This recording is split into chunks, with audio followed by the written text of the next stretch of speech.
নমস্কার, উত্তর পূর্বাঞ্চলের বিশেষ কিছু সংবাদ নিয়ে নর্থ ইস্ট নিউজে আপনাদের স্বাগত জানাই। সুব্রতা দাস। বিস্তারিত সংবাদের আগে এক নজরে দেখে নেই আজকের সংবাদ শিরোনাম। বাকি টাকা না দেওয়াকে কেন্দ্র করে ভয়াবহ হামলা। গরুর ঘাস কাটাকে কেন্দ্র করে মারামারি, আহত 2। দেশব্যাপী ব্যাংক ধর্মঘট, ইউএফবিইউ এর ডাকে শিলচরের কর্মীদের অংশগ্রহণ। বৃহৎ পরিমাণে ইয়াবা ট্যাবলেট সহ 3 সরবরাহকারী আটক। এবার সংবাদ বিস্তারিত। বাকি টাকা না দেওয়াকে কেন্দ্র করে ভয়াবহ হামলার ঘটনা ঘটেছে হাইলাকান্দি জেলার কাটলিছড়া থানার অন্তর্গত নাথবস্তি এলাকায়। অভিযোগ, কাটলিছড়া বাজারের বিদেশি মদের দোকানের মালিক গোপী দেব ও তার 3 ছেলে দা ও লাঠি নিয়ে ব্যবসায়ী রিঙ্কু চৌধুরীর বাড়িতে ঢুকে তাকে প্রাণঘাতী হামলা চালান। জানা যায়, পুরনো টাকার লেনদেন নিয়ে প্রথমে ফোনে হুমকি দেওয়া হয় রিঙ্কুর ভাই টিঙ্কু চৌধুরীকে। এরপর সাদা বোলেরো গাড়িতে করে গোপী দেব, বাপ্পন দেব, বিশাল দেব ও অনুপম দেব রিঙ্কুর বাড়িতে পৌঁছে দা কুপিয়ে আক্রমণ চালায়। হামলায় রিঙ্কু চৌধুরীর মাথায় গুরুতর আঘাত লাগে। সংকটজনক অবস্থায় প্রথমে তাকে কাটলিছড়া প্রাথমিক স্বাস্থ্য কেন্দ্র, পরে শিলচর মেডিকেল কলেজ হাসপাতালে ভর্তি করা হয়। বর্তমানে তার অবস্থা আশঙ্কাজনক। হামলার পর অভিযুক্তরা কাটলিছড়া বাইপাস সংলগ্ন রিঙ্কু চৌধুরীর হোটেলেও ভাঙচুর চালায় বলে অভিযোগ। ঘটনায় টিঙ্কু চৌধুরীর অভিযোগের ভিত্তিতে কাটলিছড়া পুলিশ মামলা রুজু করেছে, যদিও শেষ খবর পর্যন্ত কেউ গ্রেফতার হয়নি। এদিকে ঘটনাস্থল থেকে পুলিশ একটি মোবাইল ফোন ও একটি দা উদ্ধার করেছে। দ্রুত গ্রেফতারের দাবিতে স্থানীয় ব্যবসায়ী ও সাধারণ মানুষ পুলিশের কাছে আবেদন জানিয়েছেন বলে জানা যায়। নর্থ ইস্ট নিউজের বিশেষ প্রতিনিধি হিফজুর রহমান বরভূয়ার প্রতিবেদন। রাত্রেবেলা আমারে একটা গোপীদেবে আমারে ফোন করছে। গোপীদেবে ফোন কইরা কইছে যে আমার ছেলেরে তোমার বাইয়া কেনে গেলেছে। আমি কইছি দাদা আমি এটা তো জানি না, আমার একটু সময়, 1 মিনিট সময়, আমি বাইরে ফোন করি। আমি আমার বাইরে ফোন করছি, ভাই তুমি গোদার ছেলের কেনে গেলেছো বিশাল ডে। ভাইয়া কইছে আমি প্রথম গেলাইছি না, আমারে গেলাইছে, ওদিকে আমি গেলাইছি। গোপীদেব কাটলিছড়া GT1 শিপের মালিক। তারপরে তার ছেলে বিশালে তারে গেলাইছিল, গতিকে হে ভাইয়ে তারপরে বিশালে গেলাইছিল, যেটুকু আমি শুনছি। কিন্তু কে গেলাইছে, কে প্রথম গেলাইছে, কে পরে গেলাইছে, এটা আমি জানি না। জঘন্য একটা ঘটনা ঘটছে। এটা বলে আজকে আমরা তো যেখানে যে জায়গাটা ঘটনাটা ঘটছে এটা আমরা পাড়া, হ্যাঁ। আর আমরা জন্মর পর থেকে আজকে পর্যন্ত এরকম ঘটনা কোনোদিন হয়েছে না, প্রথম কালকে রাত্রে হইল। তো আমরা আজকে সব পাড়ার সব প্লাস বৃহত্তর কাটলিছড়ার সব মিলিয়া একলগে জড়ো হয়েছি, হইয়া আমরা ডিসিশন নিয়েছি যে আজকে কালকে রিঙ্কুর বাড়াত ঘটছে, কালকে এটা আমার বাড়াত করতে পারে, পরশুদিন আরও জনের বাড়াত করতে পারে। আমরা ইনসিকিউর ফিল করি আর এই মানুষটার লাগিয়া, হ্যাঁ। যে লাগে আমরা আজকে সব মাত কথা করিয়া আমরা আইছি থানাত, যাতে আমরা প্রশাসন থাকিয়া এরারে সঠিক পদক্ষেপ এরার উপরে লইয়া যাতে আমরা কাটলিছড়ার জনসাধারণরে সিকিউরিটি দিতে পারে এই ব্যবস্থা লাগিয়া। কারণ হলো আজকে তারা একটা অডিও ক্লিপ বাইরে লইছে যে তারা কিতা টাকা পয়সা এটা মারছে, হ্যাঁ। তো আমরা কথা হইলো আজকে তোর যদি কোনো ঘটনা ঘটিয়ে থাকে, আমি ভাবলাম যে কালকে সেদ খাইছে রিঙ্কু চৌধুরী, আমরা কই আর কমপ্লিট দোষ তার ভাবিয়া নিলাম। তো কমপ্লিট দোষও যদি করিয়া থাকে, তো হে তো একটা গার্জিয়ানের ছেলে, প্লাস হলে একটা পাড়ার ছেলে। এই পাড়ার তো আরও মানুষ আছে, হে তো কাটলিছড়াত তার চুকু কোনো মানুষ লাগলো না, সব মানুষে বুধ ভাবছে কাটলিছড়ার। তাহলে তোর যদি আজকে তার লগে কোনো ঘটনা ঘটিয়ে থাকে, কাটলিছড়াত তো প্রচুর মানুষ আছে, হাজার হাজার ঘটনা কাটলিছড়াত যায়, কাটলিছড়াত বিচার পায় মানুষে, হ্যাঁ। তোর যদি এরকম ঘটনা ঘটিয়ে থাকে, তুই আরও 5 জন রেখো, তার চুকো কাটলিছড়াত কোনো মানুষ বলি গণলো না। রাত 11টার সময় আইয়া বউ বাচ্চা, হ্যাঁ, এরা ফিটলো, তারে সেদাইলো, হ্যাঁ। এই জিনিসটা যদি আমরা প্রশ্রয় দেই, কালকে আমার বাড়িতে আইব, পরশুদিন আরও কারোর বাড়িতে আইব। মানে আমি কাটলিছড়া নারী শক্তি এনজিওর থেকে আগের থেকে আমি নেশার বিরুদ্ধে কাজ করি, অনেকবারও করলাম। মানে আমি বুঝি না, এটা নিয়ে তো অনেক কমপ্লেন আছে, অ্যাক্সেসেরও নীরবতার আমি দেখি। কিন্তু এখন হইলো লাইসেন্সের উপরে কোশ্চেন উঠছে যে লাইসেন্স দোকান রে কেন আপনারা বন্ধ করতে পারেন না। লাইসেন্স দোকান মানে তো এটা একেবারে ফুললি পারমিশন বা কেউ হাঁটাতে পারে, এরকম তো না। ওদের আজকে যেটা লাগছে, যেটা ঝগড়া লাগছে, এটা তো কোনো অন্য গ্রোসারি দোকান না, অন্য কিছু দোকান না, এটা মদের দোকান। দেখুন লাইসেন্স দোকানে মদের ব্যবসা, এরপরে ওনারা গুন্ডাগিরি করিয়া বাপ ছেলে মিলে গিয়া অ্যাটেম্প টু মার্ডার, এটা 3টা মাথার মধ্যে বাড়ি লাগছে, এখনো যে বাচ্চা মানুষটা, এটা অনেক বড় কথা। এটা কি মার্ডার করার জন্য গেছে? আজকের এই পরিবেশ, এখন মদ কিনে মদ খাওয়া তো চলে অশান্তি, এখন দেখি মার্ডারের দিকে যাওয়া। এটার মানে এটা আমরা কোনোদিন মাফ করবো না যে লাইসেন্স আনার পরে মদের দোকানটা আমরা ছুট দিছি। লাইসেন্স আনলেই কি এটা কি লিগ্যাল হয়ে গেল? এটার প্রতি কোনো কিছু নাই। আমরা অতি শীঘ্র এটার প্রতি আমরা অ্যাকশন নেওয়া চাই আর নিব। আর যেটা কথা শুনছি আমি যে হোলসেল শুরু, এটা কি ঠিক? কার পারমিশনে? এক্সাইজের পারমিশনে? কে হোলসেলের? এখানে নিজের দোকান, তা সত্ত্বেও বলে এখন আরও বাইরে পাচার করে। এইটা আমরা দিব না। আগামীতে যদি অতি শীঘ্রে ওরা অ্যাকশন নিয়োগ প্রশাসন। আর এটা কেমনে যদি কিছু হয়েও থাকে ওদের মধ্যে, আইন কেন হাতে নিল? আইন কেন হাতে নিয়ে গেল? গুন্ডাগিরি না এটা? আমরা কালকের মধ্যে দেখি অতি শীঘ্রই অ্যারেস্ট করুক। আর বাকি এই দোকান খোলার আমরা অত সহজে দেই না। আপনি কি আপনার ঘর কিংবা প্রতিষ্ঠানকে সুন্দর করে গড়ে তুলতে চাইছেন আর সাথে চাইছেন ভালো ও সুলভ মূল্যে প্রয়োজনীয় সামগ্রী ক্রয় করতে? তাহলে দ্বিতীয়বার না ভেবে আজই চলে আসুন শিলচরের দাস কলোনিতে অবস্থিত ঋতুরাজ ট্রেডিং কোম্পানি অথবা সোনাই রোডের খালেদ ভবনের বিপরীতে বাইক সেন্টারের পাশে সমীক্ষা ট্রেডিং কোম্পানি। এই উভয় স্থানে tiles, sanitary items, chimney, water purifier, CPVC, uPVC, PVC items, ডোর উডেন, সিনটেক্স সহ অনেক বিখ্যাত ব্র্যান্ডের সামগ্রী সুলভ মূল্যে পাওয়া যায়। আপনারা আসুন, যাচাই করুন ও ঘরকে সুন্দর করে গড়ে তুলুন। বিশদ বিবরণের জন্য যোগাযোগ করুন 9401432969 ও 6377990269 নম্বরে। ধন্যবাদ। করিমগঞ্জ বিধানসভা কেন্দ্রের সনবিলে গরুর ঘাস কাটাকে কেন্দ্র করে দুষ্কৃতিকারীদের দ্বারা গুরুতরভাবে আহত আনিপুর এলাকার গোবিন্দপুর গ্রামের 2 যুবক। ন্যায্য বিচারের দাবি প্রশাসনের কাছে পরিবারের মঙ্গলবার সংবাদ মাধ্যমের সাথে কথা বলতে গিয়ে আহত যুবকের পিতা সুরেশচন্দ্র দাস ও পরিবারের লোকেরা জানান, গত মঙ্গলবার তাদের 2 ছেলে গরুর জন্য ঘাস আনতে যান। তাদেরকে নিজস্ব জমি সনবিলে ঘাস কাটা শুরু করতে না করতেই হঠাৎ করে 3 যুবক কালাবাসী দাস, ফুলবাসী দাস, আনন্দ দাস হাতে ধারালো অস্ত্রশস্ত্র নিয়ে তাদের উপর ঝাঁপিয়ে পড়ে এবং তাদের ধারালো অস্ত্রের প্রহারে সুজন দাস ও তার ভাই রঞ্জিত দাস রক্তাক্ত অবস্থায় মাটিতে লুটিয়ে পড়ে যায়। স্থানীয়রা এ ঘটনাটি দেখে সঙ্গে সঙ্গে আহত 2 যুবকের ঘরে খবর দেন। খবর শুনে পরিবারের লোকেরা ঘটনাস্থলে উপস্থিত হয়ে আহত অবস্থায় সুজন দাস ও তার ভাই রঞ্জিত দাসকে ঘটনাস্থল থেকে উদ্ধার করে হাসপাতালে নিয়ে যান। সেখান থেকে তাদেরকে শিলচর মেডিকেল কলেজ হাসপাতালে প্রেরণ করে উন্নত চিকিৎসার জন্য। এদিকে আহত যুবকের পরিবারের লোকেরা রাতাবাড়ি থানায় কালাবাসী দাস, ফুলবাসী দাস, আনন্দ দাসের বিরুদ্ধে মামলা দায়ের করেন। এদিকে পুলিশ তদন্ত নেমে একজনকে আটক করে জেলে প্রেরণ করেন। পরিবারের লোকেরা জানান, এখনও খোলা আকাশের নিচে 2 আসামি নিশ্চিন্তে ঘোরাফেরা করছে। অতি সত্ত্বেও তাদেরকে আটক করে জেল হেফাজতে প্রেরণ করার জন্য দাবি জানান পরিবারের লোকেরা। নর্থ ইস্ট নিউজের বরাকভ্যালি ইনচার্জ সুরজিৎ চক্রবর্তীর প্রতিবেদন। আনন্দ, ফুলবাসী, খালাবাসী 3 জনে মিলে মারছে। তোমার বাসা কোন জায়গা? আমার বাসা আনিপুর। আমি সনবিল থেকে আমাদের জায়গা আছে গাছ কাটি আনি। সেটা লেগে মারছে? আমাদের জায়গার মধ্যে গরু আসলো, তারা গরুর দিকে আসলো, আমি গরু সরাইছি, তার লাগিয়ে তারা 3 জনে মিলে মারছে। আরে আরে একলো এরকম না? আমি আমার ছোট ভাই দিয়ে 3 জনে মিলিয়ে মারছে। এমনি আইনে তো দ্বারস্থ হয়েছে নি? আইনে তারে গেছি, আইনে ওখানে তারা একজনের ধরা খাইছে, কোর্টে চালান দিচ্ছে, আর 2 জনের ধরে না। এখন চিকিৎসা করে চলছে? চিকিৎসা প্রথমে হাইলাকান্দি, তারপরে ওখানে শিলচর। এখন প্রাইভেট চিকিৎসা করে? হ্যাঁ। এফআইআরটা কে করছে? এফআইআরটা ববিতা রানী দাস। কোন থানা? রাতাবাড়ি থানা। ছেলে 2 জন স্যার ওদিকে আমরা আনিপুর থেকে গেছে, আমরা নিজের জমিন গাছনাথ সনবিল, আমার নিজের জমিন আছে, এখানে গেছে।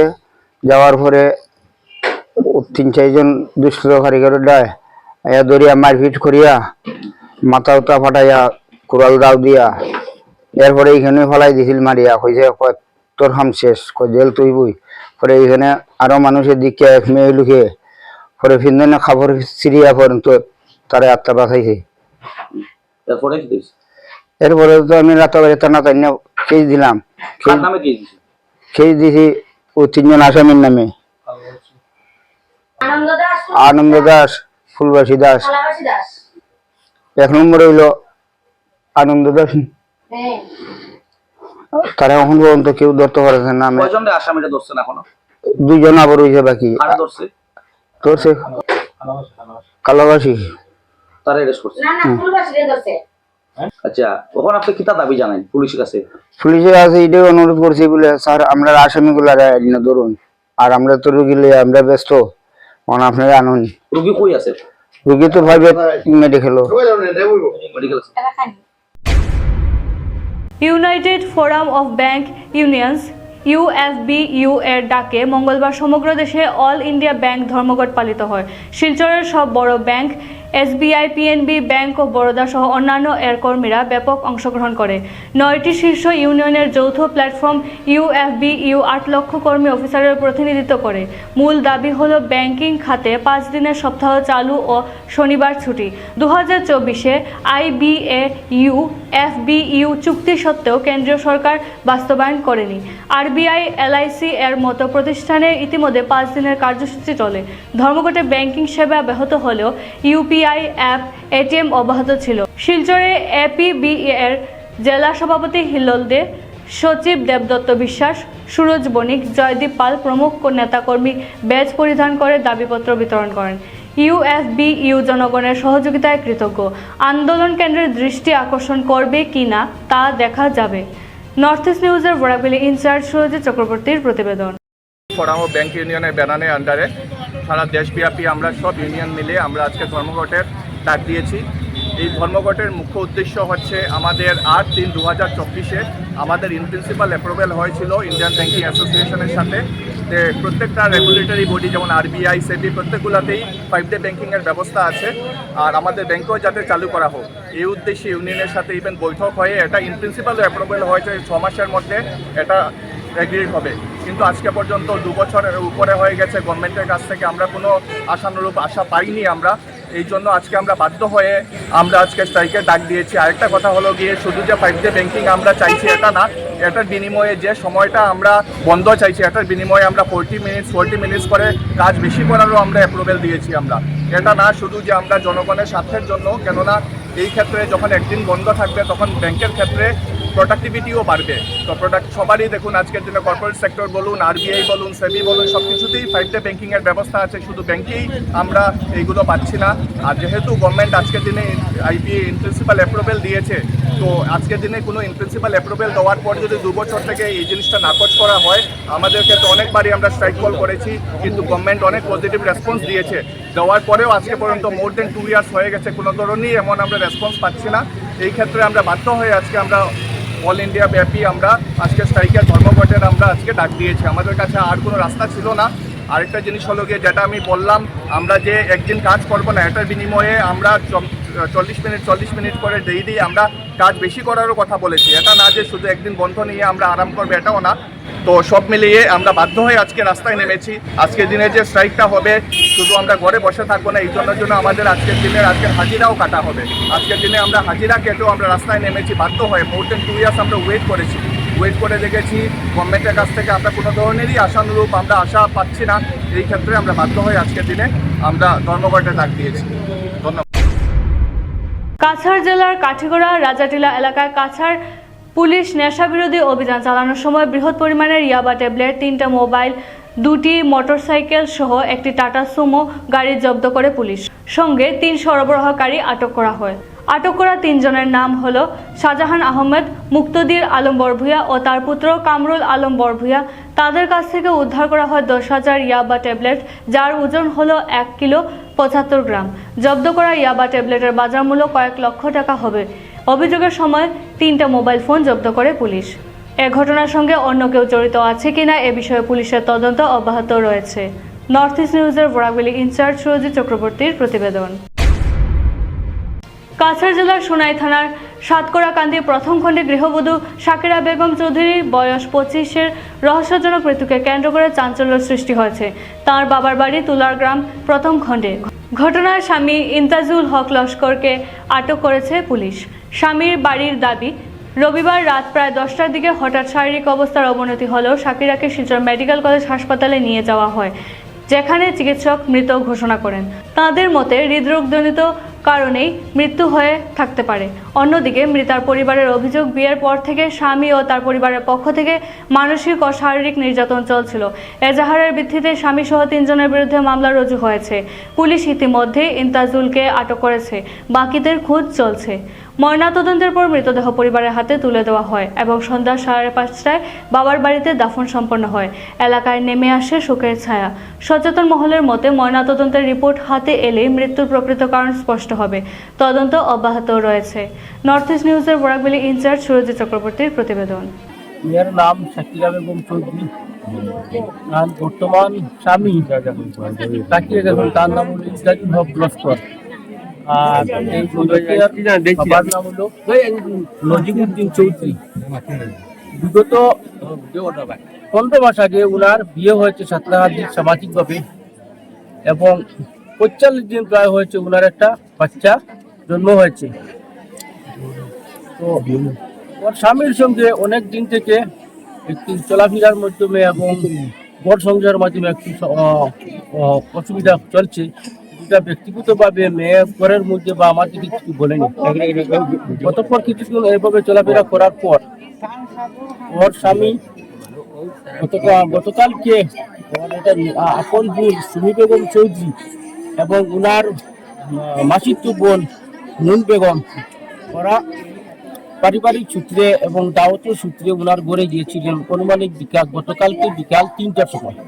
3টার সময় পরে অনুমানিক ওরা 3 ঘন্টা প্রায় 3 থেকে 6 অবধি পর্যন্ত খাওয়া দাওয়া মিলামিশা চলাফেরা হয়েছে। তারপরে 3 ঘন্টা পরে রাত্রে 10টা থেকে 11টার দিকে ফোন এসেছে যে জুমি বেগমের হঠাৎ গলার মধ্যে কি হয়েছে বা একটা বিরাট অসুবিধা হচ্ছে, হার্ট ব্লক হয়েছে। এভাবে তারা ফোন করেছে ওর ভাই পারভেজ হোসেন চৌধুরীর কাছে। পারভেজ হোসেন চৌধুরী আমাদেরকে ফোন করেছে যে এইভাবে ঘটনা হয়েছে কি করা। তখন অবিলম্বে পারভেজ হোসেন চৌধুরী, ওনার মা এবং আমরা পারিবারিক সম্পর্কে আমরা সব জেনে গেছি যে ওনারা সেই সময় সেই মুহূর্তে এই মেয়েকে শিলচর মেডিকেল কলেজের উদ্দেশ্যে রওনা করে নিয়েছেন গাড়ি নিয়ে। তখন আমরা রাস্তার মধ্যে ওর সঙ্গে দেখা হয়েছে এবং মেডিকেল পর্যন্ত চলে গিয়েছি। চলে যাওয়ার পরে আমরা সেই অবস্থায় দেখেছি মেয়েটার মুখের মধ্যে জল এসেছে আর বাকি কান্নাকাটা সব করছে না। তখন পর্যন্ত মরেনি, এটা কোনো আভাস পাওয়া যায়নি। অতঃপর মেডিকেল যাওয়ার পর মেডিকেলের ডাক্তার যখন ওকে ধরে নিয়েছে বা আমরা ট্রিটমেন্টের জন্য নিয়েছি, তখন ডাক্তার ওকে মৃত বলে ঘোষণা করছে। তারপর আমরা ওদেরকে কিছু আলোচনা করেছি কি হয়েছে। ওরা বলছে না, ওটা তো হঠাৎ হার্ট ব্লক হয়েছে, কি হয়েছে আমরা কিছু জানি না, আমরা তো তাড়াতাড়ি এভাবে মেডিকেল নিয়েছি। তখন মেডিকেল নিয়ে যাওয়ার পরে ডাক্তার অ্যাকসেপ্ট করার পরে তখন আমরা বললাম যে ওকে তো আমরা মৃত বলে ঘোষণা নিয়েছি, কিন্তু আসলে রহস্যটা কি বা কিভাবে মরেছে বা ব্যক্তিগত কোনো দুর্ঘটনা মরেছে বা মার্ডার করা হয়েছে, এটা সম্বন্ধে তো আমাদের একটা সন্দেহ জেগেছে। উধারবন্দের দিকে দিকে যথাযোগ্য মর্যাদায় ৭৭তম প্রজাতন্ত্র দিবস উদযাপিত হয়েছে। ওই দিন উধারবন্দ ব্রিজ রোডের জনসাধারণ শহীদ রাজীব নুনিয়ার প্রতি শ্রদ্ধাঞ্জলি জানান। পতাকা উত্তোলন করেন রাজকুমার নুনিয়া। সঙ্গে ছিলেন রাজীব নুনিয়ার পিতা রাজেন্দ্র প্রসাদ নুনিয়া, জেঠু লক্ষ্মী নুনিয়া, সঞ্জয় দুবে, অকলেশ দুবে, কিশোর লয় পুরকাস্ত সহ আরও অনেক। এরপর সবাই শহীদ রাজীব নুনিয়ার প্রতিকৃতিতে পুষ্পার্ঘ্য অর্পণ করেন। ওই দিনের তাৎপর্য ব্যাখ্যা করেন সুধাংশু দাস ও সাংবাদিক নিহারকান্তি রায়। এছাড়া পূর্ত বিভাগের টেরিটোরিয়াল ডিভিশনের পক্ষ থেকে উধারবন্দ ব্লক প্রাথমিক স্বাস্থ্যকেন্দ্রের রোগীদের মধ্যে ফল ও খাদ্য বিতরণ করেন সংশ্লিষ্ট বিভাগের সহকারী বাস্তুকার জয়বল থাউসেন্ড, বিপ্লব নাথ চৌধুরী, নীলপল চক্রবর্তী, অমিত দাস, কনিষ্ঠ বাস্তুকার সুমন দাস, প্রধান কার্নিক অশোক তরুদে। এছাড়া আশার আলো সংস্থার পক্ষ থেকে ওই দিন আবাসিক বিশেষ প্রশিক্ষণ কেন্দ্রের ছাত্রীদের মধ্যে শীতবস্ত্র বিতরণ করেন মুখ্য উপদেষ্টা অনিতা ভট্টাচার্য, সাধারণ সম্পাদিকা সুমিত্রা শীল, সভানেত্রী সুচিত্রা চন্দর, সাংবাদিক নিহারকান্তি রায় ও শিবাশিস চক্রবর্তী। বক্তব্য রাখেন অতিথিরা। স্বাগত বক্তব্য রাখেন স্টোর কিপার কাম ইনচার্জ রূপা সরকার। ওই দিন ছাত্রীদের মধ্য থেকে 2 জন দেশাত্মবোধক নৃত্য পরিবেশন করেন। উধারবন্দ থেকে নর্থ ইস্ট নিউজের প্রতিনিধি নিহারকান্তি রায়ের প্রতিবেদন। প্রতি বছরের মতো এবছরও এলাকার শিশুদের খেলাধুলা ও সৃজনশীলতার উৎসাহ দিতে শিলচরের মালুগ্রাম উদয়ন সংঘ ক্লাবের উদ্যোগে আয়োজিত হলো ক্রীড়া ও চিত্রাঙ্কন প্রতিযোগিতা। 23 জানুয়ারি থেকে 26 জানুয়ারি পর্যন্ত চলা এই কর্মসূচির সমাপ্তি ঘটে প্রজাতন্ত্র দিবসের দিন সন্ধ্যায়। প্রজাতন্ত্র দিবস উপলক্ষে ক্লাবের উদ্যোগে মোট প্রায় 18টি বিভিন্ন ধরনের খেলাধুলা ও প্রতিযোগিতার আয়োজন করা হয়। এর মধ্যে চিত্রাঙ্কন প্রতিযোগিতা, দীর্ঘ দৌড়, শটপুট, মিউজিক্যাল চেয়ার সহ নানা ধরনের ক্রীড়া ইভেন্ট অনুষ্ঠিত হয়। শিশু ও মহিলাদের স্বতঃস্ফূর্ত অংশগ্রহণের পুরো অনুষ্ঠানটি হয়ে ওঠে প্রাণবন্ত ও উৎসব মুখর। উল্লেখযোগ্যভাবে চিত্রাঙ্কন প্রতিযোগিতা ও পুরস্কার বিতরণী অনুষ্ঠানটি উৎসর্গ করা হয় প্রয়াত জোহর বন্ধু দাসের স্মৃতিতে। তিনি শিলচর উদয়ন সংঘ ক্লাবের একজন সক্রিয় সদস্য ও প্রতিষ্ঠাতা সদস্য ছিলেন। ক্লাব ও সমাজের প্রতি তার মূল্যবান অবদানের স্মৃতিস্বরূপ তার স্মরণে এই বিশেষ আয়োজন করা হয়। বাচ্চাদের পুরস্কার তুলে দেন কাছাড়ের অতিরিক্ত পুলিশ সুপার সুব্রত সেন ও প্রয়াত জোহর দাসের পরিবারের সদস্যরা। নর্থ ইস্ট নিউজের বরাকভ্যালি ইনচার্জ সুরজিৎ চক্রবর্তীর প্রতিবেদন। আমরা উদয়ন সংঘের ৬৮তম খেল উৎসব পালন করলাম। আমাদের এই উৎসব প্রতি বছর 23শে জানুয়ারি সুভাষচন্দ্র বসুর জন্মদিনে শুরু হয় এবং 26শে জানুয়ারি প্রজাতন্ত্র দিবসে গিয়ে শেষ হয়। আমাদের এইবার যে খেলাটার স্পন্সর করেছেন আমাদের এই সংগঠনের যারা তৈরি করেছেন, তার মধ্যে প্রয়াত জোহর বন্ধু দাস এবং ওনার পরিবার আজকের খেলার সব পুরস্কারও স্পন্সর করেছেন। বাকি আজকের আমাদের কতটা খেলা হয়েছিল টোটাল বিভিন্ন বিভাগে খেলা হয়েছে এবং প্রায় 70 জন পার্টিসিপেন্ট অ্যাটেন্ড করেছেন এবং এর মধ্যে আমাদের সবচেয়ে বড় অনুষ্ঠান যেটা হয়েছে বসে আঁকো প্রতিযোগিতা ড্যাফোডিলস স্কুলে করা হয়েছে। আমরা ড্যাফোডিলস স্কুলকেও ধন্যবাদ জানাই, আমাদের যারা সহযোগিতা করেছেন তাদেরকেও ধন্যবাদ জানাই এবং এই অনুষ্ঠানের মাধ্যমে আমাদের প্রিয় প্রয়াত জোহর বন্ধু দাসকে আমরা স্মরণ করি এবং তার প্রতি শ্রদ্ধা জানাই। ধন্যবাদ। সংবাদ শেষ করার আগে আরও একবার দেখে নিই আজকের সংবাদ শিরোনাম। বাকি টাকা না দেওয়াকে কেন্দ্র করে ভয়াবহ হামলা। গরুর ঘাস কাটাকে কেন্দ্র করে মারামারি, আহত 2। দেশব্যাপী ব্যাংক ধর্মঘট, UFBU এর ডাকে শিলচরের কর্মীদের অংশগ্রহণ। বৃহৎ পরিমাণে ইয়াবা ট্যাবলেট সহ 3 সরবরাহকারী আটক। ভারতের উত্তর পূর্বাঞ্চলের পাশাপাশি অন্যান্য স্থানের বিশেষ কিছু খবরের জন্য দেখতে থাকুন নর্থ ইস্ট নিউজ। ধন্যবাদ।